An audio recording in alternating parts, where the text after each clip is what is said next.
this was always a good stop because they had always cheap fuel, and they still have cheap fuel. However, someone has gone home, and there's no self-serve here, so I'm trying to reach the guy to come out and refuel me. But realistically, I'm also going to get a hotel, so we could just as well refuel in the morning. I hadn't flown for a long time.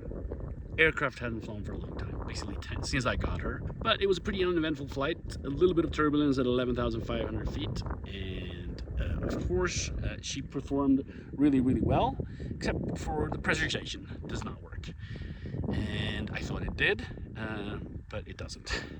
So no point in going higher, unfortunately. Where we're going is Alabama. We're going to Don Smith, Aerostar World. He knows more about Aerostar than you and me and anyone has ever forgotten. So we're gonna get there, and he's gonna take care of some minor squawks, and we'll see how bad they are and then take it from there. But it's really nice to be back in the air. It's really nice to be back in the Aerostar because they just fly so nice. I mean, I came in here at 11,500 feet because I was a little late getting down. And as usual with an Aerostar, you just push the nose over. You don't even have to reduce power, and it just, 250 knots, just rock solid. They are the best aircraft to fly.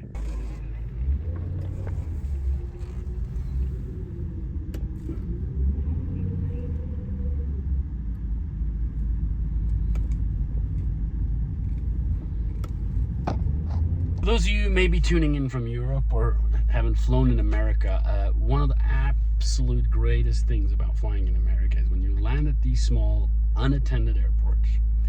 Normally the FBO, if there is an FBO, or the pilot's lounge, or the city who runs the airport, they have these courtesy cars. Normally it's an old beater car, and it just sits there and you can just use it. As long as you fill up a little bit of gas, you're good to go. Ex-cop car, it even has the cop radio still, and I can hear cop traffic on it. But yeah, trying to find a hotel. I think there's one in this little town, so we'll try to grab that, and we'll be back early in the morning for our longer day of flying. All right, see you later. Good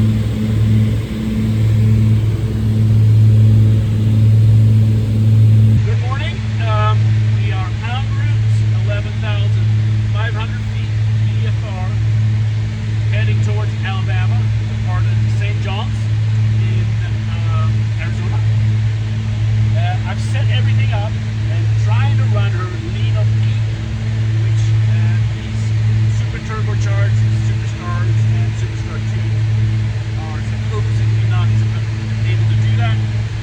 But I think I've got it set up. She is now burning 14 gallons a side, so what's that, 28 gallons? She's doing 180 ground speed knots.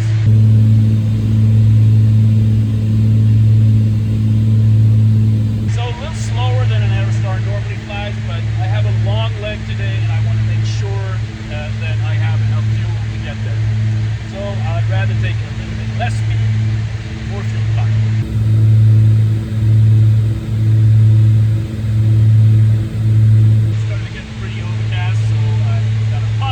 Instrument clearance at 11,000 feet. Now, it's clearing to the east, so all good. Yeah, doing good. 195 knots on, and burning about 28 gallons an hour. All good. Made it to Center Municipal, East Texas. Hot as hell here. But look, the fuel price is pretty good. I mean, I paid $6.60 at El Monte when I took off in California. So this is the cheapest so far on this trip. Arizona's in between. There was, I think it was $4.62 there. So $4.09, I'll take it all day long. This is interesting airfield, like completely uncontrolled, but long runway. And when you come to the end of it, well, there is a Bombardier Global Express. That's a Falcon and a Global Express. You don't see this in Europe, for sure. But here in America, you can come to the smallest airfield in Texas or somewhere, anywhere really, and there's some oil guy who has a Global Express at his local uncontrolled airport. 127.8 gallons. $522, not too bad for 4 hours flying in fuel consumption. Kind of where I thought it would be. I thought it was going to be no more than 130 gallons burned, and it seems to be exactly that. So great. Thank God for Texas and 409 avgas. In California, this would have been, you know, $800 rather than $522. All right, let's see if I can find something to eat here. I think they have a courtesy car, and pop into town and maybe have a little snack before we head on to the last leg to Alabama.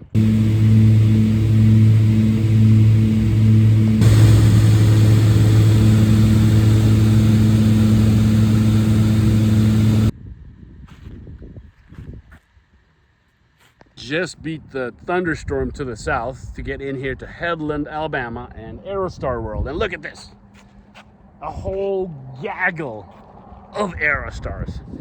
Isn't that nice to see? It's been pretty uneventful trip. Very, very fun to be back in the air. Very fun to get some IFR, going in and out of clouds a couple of times. Felt like back in the old days, you know. And it's just because I haven't flown so very much in the last years, so everything's new again, and it's great, fantastic. So we're gonna drop her off.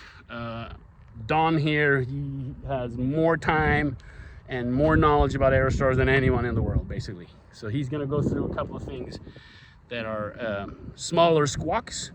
Not too bad. I mean, the main one is the right main landing gear light is lazy, comes on late. And so you think it has unlocked, but you just gotta be patient and the light comes on. So I think the switch is probably just needs a little adjustment or lubrication or something. And there's a couple of other smaller things. And yes, pretty uneventful, pretty fun. Burned about 30 gallons an hour, about 205 knots ground speed. Great. I mean, pretty good economy. I was doing the calculations. I had a lot of time sitting on the autopilot at altitude, and I was like, it actually does about 7 miles to the gallon when you pull back like that. And that's better than my old truck. My truck does 5 gallons with the 460 in it. So it's great, you know, and the fuel, once you get out of California, is actually not that bad, you know. So I wouldn't say it's cheap to fly, of course. It still cost me probably $1,500 to get here, but it's been good. It's been really good. All right, catch you later.